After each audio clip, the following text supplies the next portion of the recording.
This is Omori, Condensed. Once upon a time, there was a boy named Sunny. Sunny had an older sister named Mari. Sunny and Mari shared a friend group, and they shared many happy memories together. Then one day, something really bad happened. Because of the incident, the friend group drifted apart, and Sunny became a recluse. To block out the bad memories, Sunny developed an alter ego known as Omori. Furthermore, Sunny created a dream world called Headspace, which is essentially a wonderland where he imagines himself back with his friends. What exactly happened to Sunny that made him this way? Well, let's find out. The story begins with Sunny waking up as Omori in Whitespace. Whitespace is a place Sunny goes to when he falls asleep. It's described as a place to survive, but not to live. Omori exits Whitespace and joins his friends. There's Aubrey, Kel, and Hiro. Kel and Hiro are brothers. With his friends, Omori goes outside and meets up with his sister Mari and his best friend Basil. Basil has been taking pictures of the group, so everyone checks out his photo album. The photos are nice moments that show the friend group in their natural state. After playing a game of hide and seek with everyone in the playground, the group decides to visit Basil's house. Along the way, Basil shows off his flowers, comparing each kind to a friend. Approaching his house, Basil takes another picture of everyone, but it turns out kinda blurry. Inside Basil's house, everyone helps organize the photo album. Basil drops one photo, and it's one he doesn't remember taking. Omori is abruptly taken back to Whitespace. With nothing else to do, he stabs himself and wakes up as Sunny in the real world. Sunny listens to his mom's voicemail, which reveals that he's moving out in 3 days. He's too hungry to go back to sleep, so he tries to go downstairs, only to be confronted by something in the dark. Going downstairs triggered a traumatic memory, but he slowly calms himself and pushes the bad thoughts away. Sunny eats a leftover steak from the fridge, but he gets sick and throws it up. Weirdly enough, someone starts knocking on the door, so Sunny goes to see who it is. It's Mari, and she supposedly left her keys at home. Sunny gently opens the door. Having had enough for tonight, he goes back to sleep. Sunny wakes up as Omori and rejoins his friends. They're all worried about Basil, who's gone missing. While going around looking for him, Omori catches brief glimpses at something before it quickly disappears. With Basil nowhere to be found, the next place to search is Otherworld. When Omori and his friends arrive at a town in Otherworld, they meet Space Boyfriend, the leader of the Space Pirates. Space Boyfriend is lovesick over his ex, Sweetheart. There's a special mixtape that might make Space Boyfriend feel better, so Omori and his friends go to the junkyard to go look for it. After retrieving the mixtape, they return to Space Boyfriend, and Kel starts playing the mixtape to wake him up. Hearing the mixtape reminds Space Boyfriend of his breakup, which pisses him off. So Omori and his friends need to fight him. With the power of friendship, Omori defeats Space Boyfriend, which brings him back to his calmer personality, Captain Spaceboy. All is well now with Captain Spaceboy and his space pirates, but the search for Basil continues. Omori spots Basil's shadow, so he starts following his red footsteps. Following the footsteps into a portrait, Omori finds himself in a hallway, and then something appears again.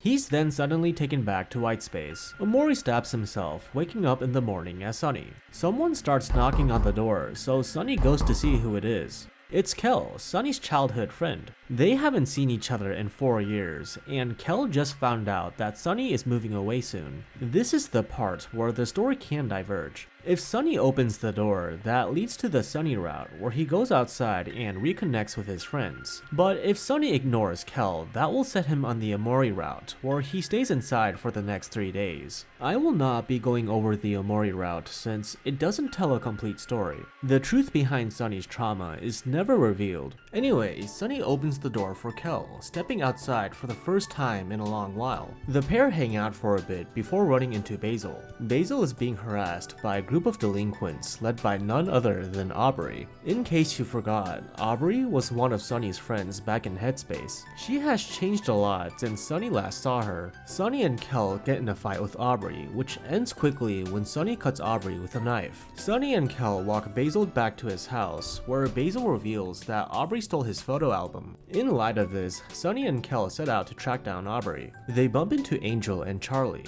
2 boys who belong to Aubrey's group. According to Angel, Aubrey is probably in town.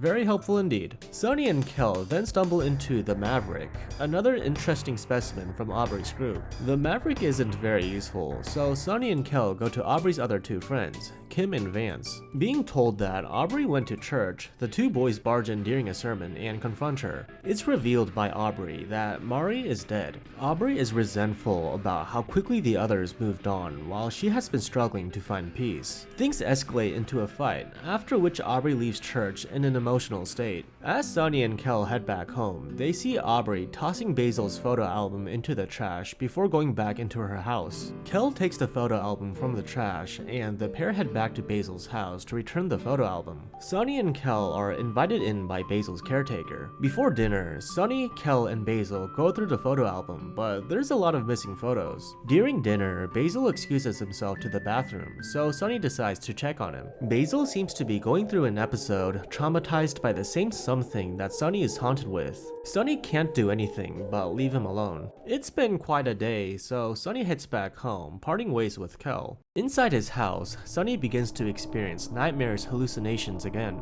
As he did before, he pushes the bad thoughts away and goes to bed. Sunny wakes up as Omori and resumes his search for Basil in Headspace. Omori and his friends go through a forest filled with spiders and arrive at Sweetheart Castle. They get front row seats for a special occasion. Sweetheart is choosing a partner for marriage. None of the suitors are to her liking, except for Hiro, who she immediately becomes enamored with. Hiro refuses her proposal, resulting in Omori and his friends getting thrown into the dungeon. Luckily for them, they're able to walk right out without much trouble. To prepare for the main event, the group takes on various tasks around the castle. Once everything's ready, they head on back to the auditorium, only to find out that the main event is Sweetheart marrying herself. Aubrey and Hiro object to the marriage. Sweetheart once again proposes to Hiro, but he refuses, so a fight ensues. With the power of friendship, Omori defeats Sweetheart. After the battle, Captain Spaceboy shows up and proposes to Sweetheart, to which she wholeheartedly accepts. And so, the married couple leave in Captain Spaceboy's shuttle, destroying the stage in the process. The auditorium is cleared, and Omori sees Basil's shadow go into the hole in the stage, so he decides to follow suit. Omori ends up in the Lost Library alone, a place filled with his past memories. Upon inspecting a bookshelf, he sees a vision of Basil.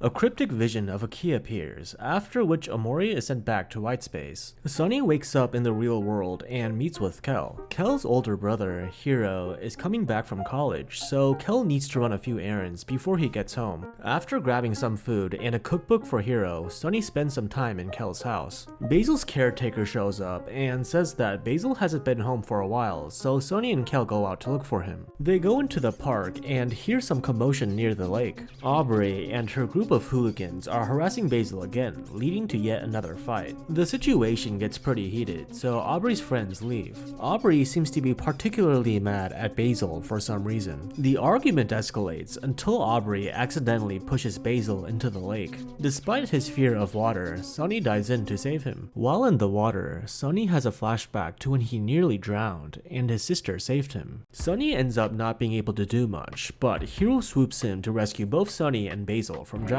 Leaving Aubrey behind, the group takes Basil back to his house to recover. The three boys head back to Kel's house where they hang out for a while. Because Sunny's moving away soon, the boys decide to have a sleepover at his house. Sunny goes to sleep and wakes up as Omori, but his friends aren't around this time. He goes to the lake and finds Mari there. Mari helps Omori get over his fear of drowning and they swim across the water together. When they reach a curtain, Mari urges Omori to remember what happened in the past, then bids him farewell. Omori goes down a well and arrives at the underwater highway where he eventually reunites with Kel. Kel, Aubrey, and Hiro were conned into working at some place called The Last Resort, so they gotta break free somehow. While making their way, Omori runs into Mari again, and she seems unaware of what happened earlier. Anyway, Omori and Kel enter The Last Resort and find Aubrey, who's working as a receptionist. Aubrey joins up with the two boys, and they confront Mr. Jossum, the head honcho running The Last Resort. Mr. Jossum agrees to let Aubrey and Kel go, but he refuses to release Hiro, seeing him as his best employee. But Hiro insists on leaving, making Jossum angry for breaking his contract. So the group group has no choice but to fight.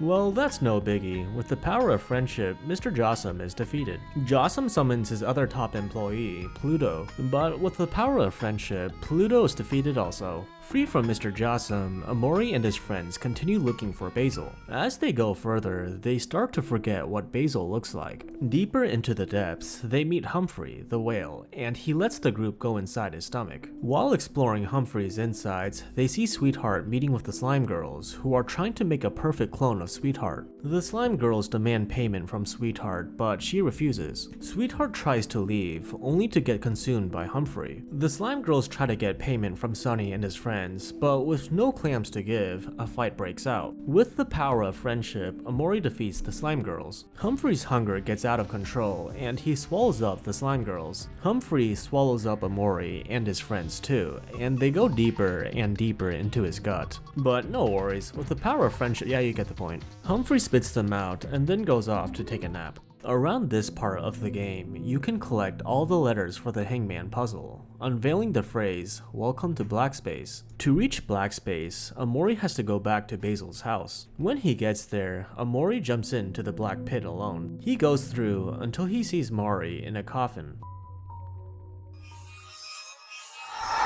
The door to Black Space appears, and Omori walks on in. He is now officially in Black Space, where his repressed fears and memories are kept. Omori navigates through various rooms, each with their own psychedelic and disturbing scenarios. There's a noticeable emphasis on Basil. Whatever trauma Sunny went through, Basil seems to be heavily involved. Omori ends up in the red room, where there's a throne of hands. He takes a seat, then suddenly, Sunny wakes up in the middle of the night. Drawn by the sound of music, Sunny enters the piano room where he sees a hallucination of Mari playing. Mari apologizes to Sunny for pushing him too hard during the recital practice. Hiro barges in, and Mari disappears. Apparently, Hiro heard the piano too. After sharing his thoughts about how much he misses Mari, Hiro and Sunny go back to sleep. The following morning, Hiro prepares breakfast for Sunny and Kel. One of Aubrey's friends comes by to say that Aubrey has been alone at home, ignoring everyone. So the three boys decide to visit her house. Aubrey's house is a mess, and her mom seems to be neglectful and alcoholic. The boys go up into the attic where Aubrey's at, much to her surprise. While Kel and Aubrey argue about what happened the other day, Hiro finds the missing pictures from Basil's photo album. They're all pictures with Mari in them. The old friends put the pictures back in the photo album, back where they belong. The last few photos are shots of Sunny and Mari practicing for their recital. Having done some self-reflecting, Aubrey agrees to apologize to Basil. When the group gets to Basil's house, Basil's caretaker says that he went to the hospital to visit his grandma. To pass the time until he comes back, the group enjoy random activities around town. After a while, they visit Sunny's house and check out their old treehouse. They find one last missing picture and place it back into the photo album. At the spot where Mari died, Aubrey explains why she's been so bitter towards everyone, especially towards Basil. While she was hanging out at Basil's house, Aubrey found his photo album and saw that he blacked out all the pictures with a marker. Not understanding why Basil would do that, she started bullying him. Of course, now she feels bad about it. Now that they have reconciled, the old friends share a group hug. They all go back to Basil's house, but Basil has locked himself in his room. Not wanting him to be alone, the friends decide to stay the night at his house. Alright, so this part of the story gets dark, like really dark. Consider this your trigger warning. Sunny falls asleep and wakes up in white space, but this time his alter ego, Omori, remains separate from him. Sunny encounters something again, and its true form reveals itself as Mari's hanging body. After that confrontation, Sunny slowly starts to remember how Mari died. While going through his distorted memories, he finds pictures depicting the traumatic events that tormented him for the past 4 years. When all the pictures are found, the truth is revealed. On the day of their recital, Sunny and Mari got into a huge fight. Sunny threw his violin on the floor and tried to leave, but Mari blocked his way. Out of frustration, Sunny pushed his sister down the stairs, which killed her instantly. In a state of shock, Sunny broke down, unsure of what to do. Basil, who saw the whole incident, came up with a grim, unthinkable idea, staging her death as a suicide. They hung her up on a tree, and after the deed was done, they looked back.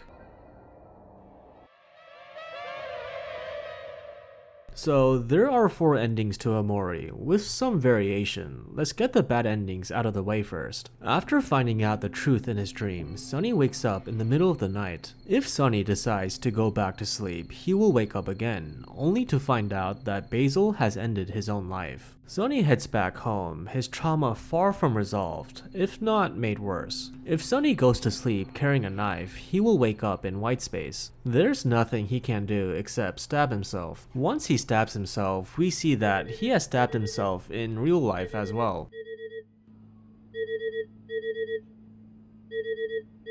And that's it. That's bad ending number 1. If Sunny goes to sleep without the knife, he will wake up the next morning. As he heads outside to meet his mom at the car, something follows him from behind, indicating that Sunny's trauma will never leave. And that's bad ending number 2. Let's go back to when Sunny wakes up in Basil's house. If Sunny decides to go into Basil's room, he has the chance to save him. Basil's hallucinations of something get so bad to the point where he tries to fight it using garden shears. In a fit of madness, Basil stabs Sunny in the eye, after which they both pass out from their injuries. Sunny wakes up in a dream where Basil and Mari encourage him to tell the truth to his friends. After finding his broken violin in a toy box, he's taken through memory lane, where he reminisces about the happy times he had with his friends, which gradually repairs his violin. Sunny is then taken to the backstage, where Aubrey, Kel, and Hiro encourage him to keep going. As he starts his violin solo, he's taken to white space, where he fights with Omori. If Sunny is defeated and he refuses to continue, Omori will take over his mind. As Sunny meets up with his friends in Headspace, the scene will shift to the real world, where he finds himself at the top of a building, and he jumps off. He falls for quite some time, 1 minute and 43 seconds to be exact. So that was bad ending number 3. Now finally, here's the good ending. In Sunny's confrontation with his alter ego, Omori will lash out at his deepest feelings of guilt. If Sunny perseveres, he will get the chance to play the duet with Mari, in a symbolic sort of way. I'm just gonna let this play.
Having finished the duet, Sunny and Omori will embrace, with Omori disappearing shortly after. Sunny wakes up in a hospital and heads to Basil's room, where Aubrey, Kel, and Hiro are gathered. Finally mustering up the courage, Sunny tells the truth about Mari's death. We never actually see how his friends react, but regardless, Sunny and Basil are finally able to move on from their trauma. And that's it. That was Omori Condensed. Thanks for watching.